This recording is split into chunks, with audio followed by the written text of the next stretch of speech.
नमस्कार दोस्तों, स्वागत है आपका योगेंद्र साहू ऑनलाइन क्लासेस में। मेरे क्लासेस ऑफलाइन अटेंड करने के लिए या फिर पेड ऑनलाइन क्लासेस अटेंड करने के लिए कांटेक्ट करें 8770123687 पर। साथ ही योगेंद्र साहू ऑनलाइन क्लासेस को सब्सक्राइब करें, मेरे चैनल पर जाएं और प्लेलिस्ट में जाकर देखें। आपको कॉम्पिटिटिव एग्ज़ाम से रिलेटेड सारे सब्जेक्ट्स की तैयारी आपको फ्री में करने को मिल जाएंगे। ठीक है, प्लेलिस्ट में जाइए, चाहे आप CGPSC प्री दिला रहे हो, मेंस दिला रहे हो, चाहे इंडिया लेवल के किसी भी एग्ज़ाम्स आप फाइट कर रहे हो, SSC, रेलवे, बैंकिंग, सारे सब्जेक्ट वाइज आपको प्लेलिस्ट में टॉपिक मिल जाएंगे। ठीक है, आप सब्सक्राइब कीजिए चैनल और प्लेलिस्ट में जाके सारे वीडियोस देखिए। धन्यवाद। चलिए दोस्तों, इससे पहले हम लोगों ने इंट्रोडक्शन देख लिया था। ठीक है, पहला पार्ट हो चुका है। ठीक है, इस बार हम सेकंड पार्ट से स्टार्ट करते हैं। ठीक है, चलिए, इनपुट डिवाइस यहाँ से देखना बचा था। तो देखिए, वे समस्त युक्तियाँ या यंत्र या मशीन जिनके द्वारा कंप्यूटर को डेटा, आंकड़ा, सूचना, निर्देश भेजी जाती हैं उसे इनपुट डिवाइस कहते हैं। डेटा मतलब डेटा, आंकड़ा मतलब समझ लीजिए कोई भी इन्फॉर्मेशन, सूचना है ना, सूचना, निर्देश मतलब इंस्ट्रक्शन भेजी जाती है, उसे इनपुट डिवाइस कहता है। कंप्यूटर में प्रयुक्त होने वाले मतलब यूज़ होने वाले प्रमुख इनपुट डिवाइस का विवरण नीचे दिया गया है, उसका डिस्क्रिप्शन नीचे दिया गया है। ठीक है, विवरण मतलब डिस्क्रिप्शन। ठीक है, तो इनपुट डिवाइस मतलब अगर मैं सीधे साफ शब्दों में समझाऊँ तो इसका क्या मतलब होता है, हमको कंप्यूटर को कोई इंस्ट्रक्शन देना है। ठीक है, कुछ काम करने के लिए बोलना है कंप्यूटर को, तो जिस माध्यम से, जिस मीडियम से दिया जाएगा उस डिवाइस को बोला जाता है इनपुट डिवाइस। ठीक है, समझिए हमको टाइप करना है, स्क्रीन में हम चाहते हैं कि लिखे क्या, योगेंद्र साहू लिखिए। ठीक है, तो योगेंद्र साहू लिखने के लिए मुझे कीबोर्ड में कुछ तो टाइप करना पड़ेगा, तो YOGENDR, तो फिर ये कीबोर्ड एक इनपुट डिवाइस हो गया। ठीक, तो चलिए आगे देखते हैं। Intelligent terminal unit input device user programmable है, कीबोर्ड है। ठीक है, intelligent terminal input device user programmable है। फिर सबसे पहला जो देखते हैं वो कीबोर्ड देखेंगे। कीबोर्ड यह प्राथमिक इनपुट डिवाइस होती है, सबसे प्राइमरी इनपुट डिवाइस है। प्राथमिक मतलब प्राइमरी। यह खोज परिणामों को ट्रिगर करता है। ठीक है, खोज परिणामों को ट्रिगर करता है मतलब सर्च एंड रिजल्ट्स को ट्रिगर करता है। की लॉगिंग क्या होता है, तो की लॉगिंग आमतौर पर गुप्त रूप से कीबोर्ड पर कीज़ की रिकॉर्डिंग करना है, ताकि कीबोर्ड का उपयोग करने वाला व्यक्ति इससे अनजान होता है कि कोई उस कार्य पर नज़र रख रहा है। ठीक है, तो कीबोर्ड लॉगिंग में क्या है, अब जो भी कीज़ प्रेस कर रहे हैं वो रिकॉर्ड हो जाता है। ठीक है, तो की लॉगिंग क्या टर्म होता है, पूछता है एग्जाम में, तो याद रखना इसको, की लॉगिंग क्या है। तो की लॉगिंग कीबोर्ड पर जो कीज़ रिकॉर्ड कर ले जाते हैं उसको की लॉगिंग बोला जाता है। ठीक है, तो ये किस में काम आता है, किसी की जासूसी करने में काम आता है, तो याद रखिएगा की लॉगिंग क्या है। नेक्स्ट देखते हैं, कीबोर्ड क्वेर्टी आधारित होता है।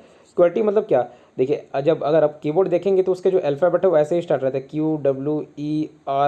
QWERTY and dash dash dash so on आगे बढ़ जाता है, तो इसी को ही क्वेर्टी कीबोर्ड बोला जाता है। ठीक, इस पैटर्न को तो कीबोर्ड क्वेर्टी कीबोर्ड पर आधारित होता है। इसमें मुख्यतः निम्नलिखित कीज़ पाई जाती है। सबसे पहले अल्फ़ा न्यूमेरिक कीज़, तो इसके अंतर्गत A से Z तथा ठीक ऊपर 0 से 9 की संख्याएँ होती हैं। ठीक, फिर फंक्शन कीज़ F1 से लेकर F12 तक के की को फंक्शन की कहते हैं। ये सभी की कॉमन की होते हैं जिसका विशेष उपयोग है। ठीक, उसके बाद नेक्स्ट देखते हैं कर्सर मूवमेंट की, तो चारों दिशाओं की तीर कुंजियों को कहते हैं। कर्सर मूवमेंट क्या है, ये एक ऊपर, एक साइड और ये बीच में ये बटन रहता है। ठीक, इसको कर्सर मूवमेंट कीज़ बोलते हैं। चारों दिशाओं की तीर वाली कुंजियों को कहते हैं, जिसे नेविगेशन की हो जाता है। ठीक है, कुंजियाँ मतलब कीज़ है ना, जिसे नेविगेशन की संज्ञा दी जाती है, जो कर्सर को आगे पीछे ऊपर नीचे लाने में भी प्रयोग किया जाता है। फिर संख्यात्मक की न्यूमेरिक कीज़ है ना, तो कीबोर्ड के दाएं भाग में 0 से 9 तथा गणितीय संख्याओं की कुंजी आती है। ठीक है, कीबोर्ड के दाएं भाग में मतलब जैसे ये पूरा आपका कीबोर्ड है, तो इस साइड आपका क्या रहता है, न्यूमेरिक कीज़ रहता है ना, तथा गणितीय संख्याओं की सक्रियताओं की कुंजी आती है। इसमें विशेष बटन नंबर लॉक बटन होता है। ठीक है, NUM लॉक बटन होता है, इसके ऑन होने पर संख्या लिखता है, जबकि ऑफ होने पर यह न्यूमेरिक काम नहीं करता। ठीक है, क्या काम करता है, जोड़, घटाव, गुणा, भाग, दशमलव की कुंजी आती है। अब देखिए इसमें जोड़, घटाव, मल्टीप्लिकेशन, डिवीजन, ये सारी भी कुंजी आती है ना, दशमलव मतलब डेसिमल्स। अब ये याद रखना कि नंबर लॉक NUM लॉक होने से क्या और NUM लॉक ऑफ होने से क्या। ठीक, तो NUM लॉक हुआ मतलब अब नंबर लिखाएगा, NUM मतलब नंबर। ठीक है, तो लॉक हो गया मतलब अब सिर्फ और सिर्फ नंबर्स लिखाएंगे। ठीक, और ये लॉक ऑफ हो गया मतलब नंबर के अलावा जो चीज़ें हैं वो लिखाएंगी। ठीक, तो नंबर लॉक बटन अगर ऑन होता है तब जाके ये संख्या लिखाता है। फिर नेक्स्ट है स्पेशल पर्पज़ की। स्पेशल पर्पज़ की बोला जाता है, इसके अंतर्गत निम्नलिखित कीज़ आते हैं। पहला नंबर लॉक की है ना, कैश लॉक की है ना, इसको न्यूम लॉक की भी बोला जाता है। शिफ्ट की, टैब की, एस्केप की, बैक स्पेस, डिलीट की, ये सारे कीज़ क्या कहलाते हैं, स्पेशल पर्पज़ कीज़ कहलाते हैं। ठीक, नेक्स्ट देखते हैं मॉडिफायर कीज़। कंप्यूटर के इनपुट डेटा, टेक्स्ट इत्यादि को मॉडिफाई करने के लिए होता है ना, मॉडिफायर की कंप्यूटर के इनपुट डेटा, टेक्स्ट आदि को मॉडिफाई करने के लिए होता है।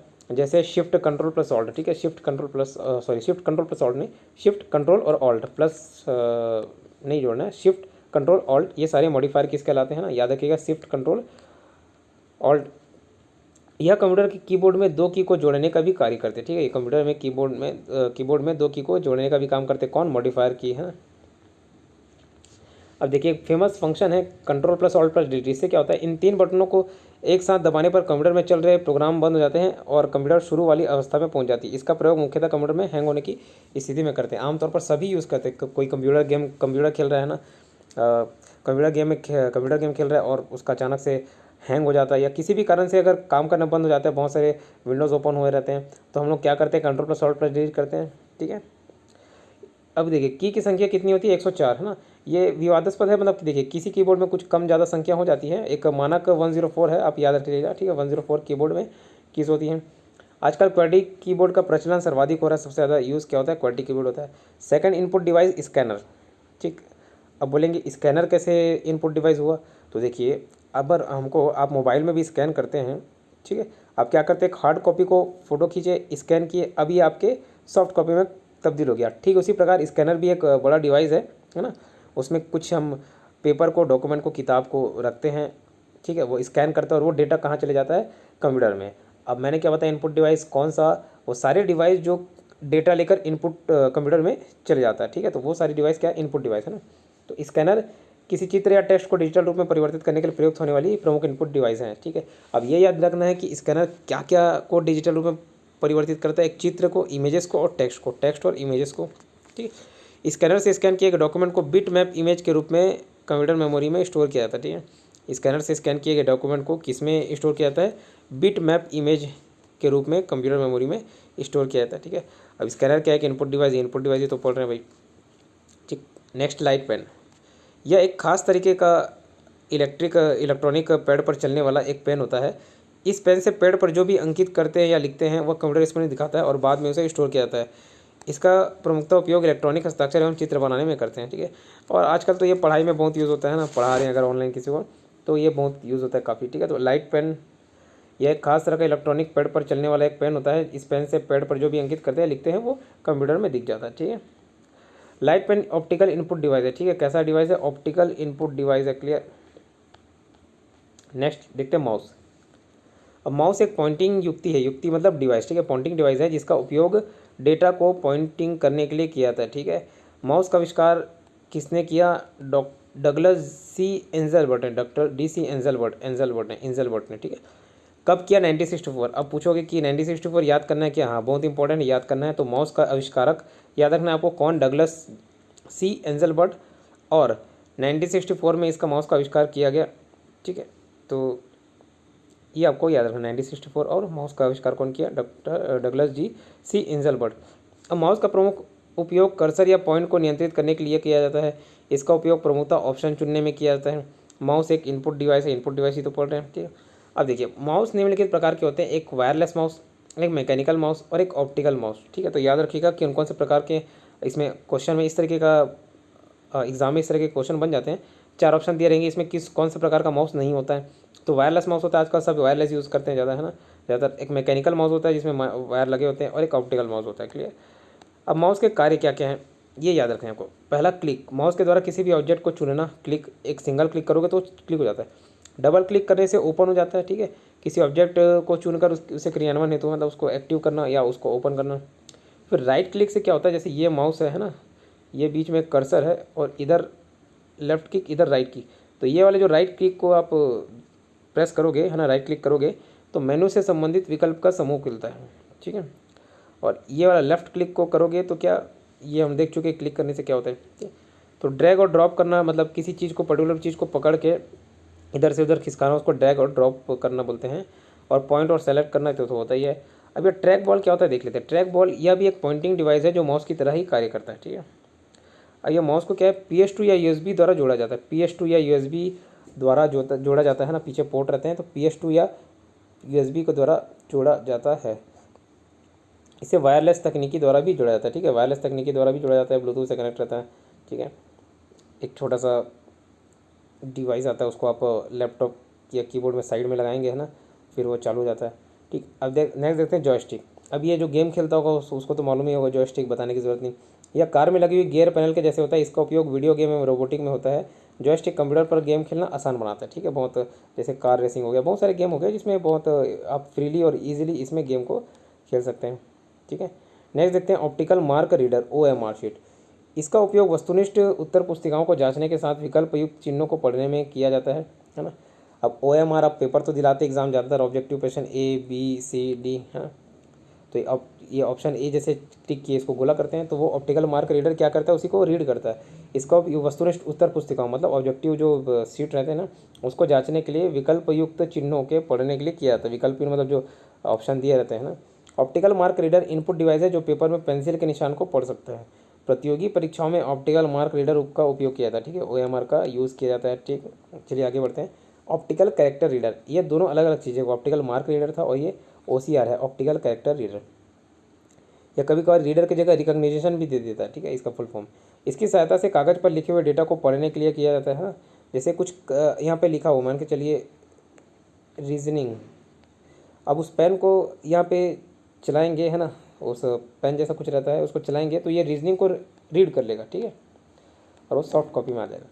नेक्स्ट देखते हैं मैग्नेटिक इंक कैरेक्टर रिकॉग्नाइजर, ठीक है। मैग्नेटिक इंक कैरेक्टर रिकॉग्नाइजर, इसका फुल फॉर्म याद रखिएगा, एकदम इंपॉर्टेंट है। MICR, माइकर बोलते हैं, माइकर code, magnetic ink character recognition, ठीक है, रिकॉग्नाइजर।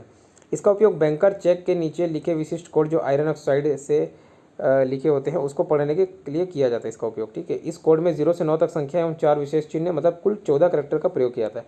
अब 14 कैरेक्टर कैसे, तो 0 से 9 तक न्यूमेरिक्स 10 हुए, है ना। 0 को भी काउंट करोगे तो 10 हुए, 0 1 2 3 4 करके 9 तक 10 हुए, और 4 विशेष चिन्ह, है ना।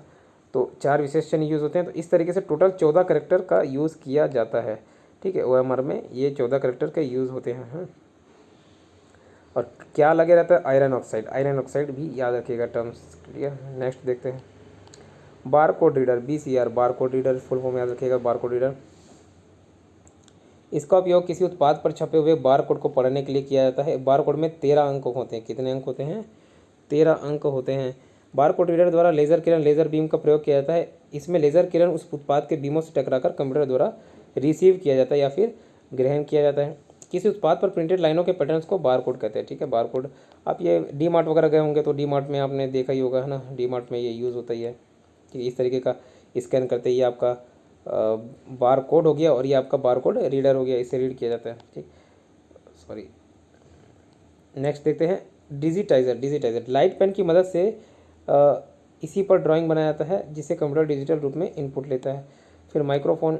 अच्छा, अब माइक्रोफोन कैसा डिवाइस है, इनपुट डिवाइस है। इसमें कन्फ्यूजन होता है ना, माइक्रोफोन इनपुट डिवाइस है। क्यों, आप इस माइक में बोल रहे हो और ये डेटा फिर कंप्यूटर में जा रहा है। तो कंप्यूटर में ध्वनि या ऑडियो फॉर्मेट के डेटा को इनपुट करने के लिए उपयोग होता है कौन सा, माइक्रोफोन। सॉरी, ये बार बार ये क्लिक हो जा रहा है, ठीक। उसके बाद वेब कैम। वेब कैमरा भी आप सोचोगे कि वेब कैमरा आउटपुट डिवाइस है, नहीं, आउटपुट नहीं है, इनपुट है। क्यों, कैमरे से आपका, जैसे आप किसी के साथ कन्वर्सेशन कर रहे हैं तो आप कैमरे के सामने बैठे हैं, तो कैमरा आपके फेस को रिकॉर्ड करता है, ठीक है, तभी तो सामने वाले को दिखता है। तो इसका उपयोग फोटो, स्थिर छवि या वीडियो लेकर कंप्यूटर में इनपुट करने के लिए होता है। यह युक्ति मतलब यह डिवाइस विशेषकर ऑनलाइन वीडियो कॉलिंग हेतु उपयोग किया जाता है, ठीक, क्लियर। नेक्स्ट चलिए आगे देखते हैं बायोमेट्रिक सेंसर। बायोमेट्रिक सेंसर क्या है, इसका उपयोग फिंगरप्रिंट के द्वारा किसी व्यक्ति के पहचान के लिए किया जाता है। इसका उपयोग कार्यालयों में कर्मचारी की उपस्थिति दर्ज कराने तथा वर्किंग आवर कैलकुलेट करने के लिए भी किया जाता है, ठीक है, बायोमेट्रिक। अब आप एग्ज़ाम भी देने जाएंगे, कई online exam, computer based exam जो रहते हैं ना, उसमें भी बायोमेट्रिक होता है। आपका बोलते पहले कि आप बायोमेट्रिक करा के आइए। फिर है smart card reader. Smart card reader क्या है, इसकी सहायता से किसी विशेष कार्ड पर लिखे हुए डेटा को पढ़ा जाता है। इसका उदाहरण क्या है, स्वाइप मशीन, है ना, स्वाइप मशीन यहाँ पे छूट गया है, स्वाइप मशीन होगा जिससे हम ATM कार्ड स्वाइप करते हैं। वर्तमान में इसका उपयोग कैशलेस ट्रांजेक्शन हेतु किया जा रहा है। स्मार्ट कार्ड रीडर, है ना, आप ATM कार्ड को स्वाइप करते हैं जिसमें।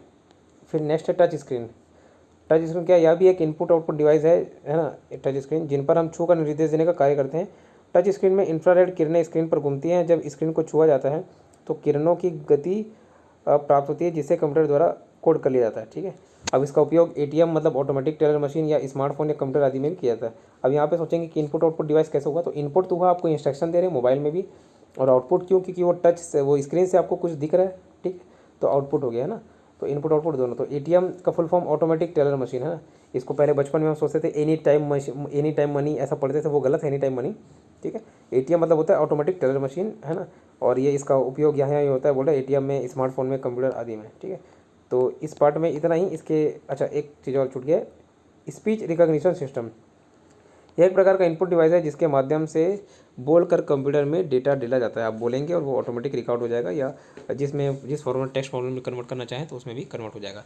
इस वीडियो सीरीज़ में इतना ही। अगर आपको सीरीज़ अच्छा लगता होगा तो आप चैनल जरूर सब्सक्राइब करें, ठीक है। इससे क्या है, आपको रेगुलर वीडियो के नोटिफिकेशन मिलते जाएंगे।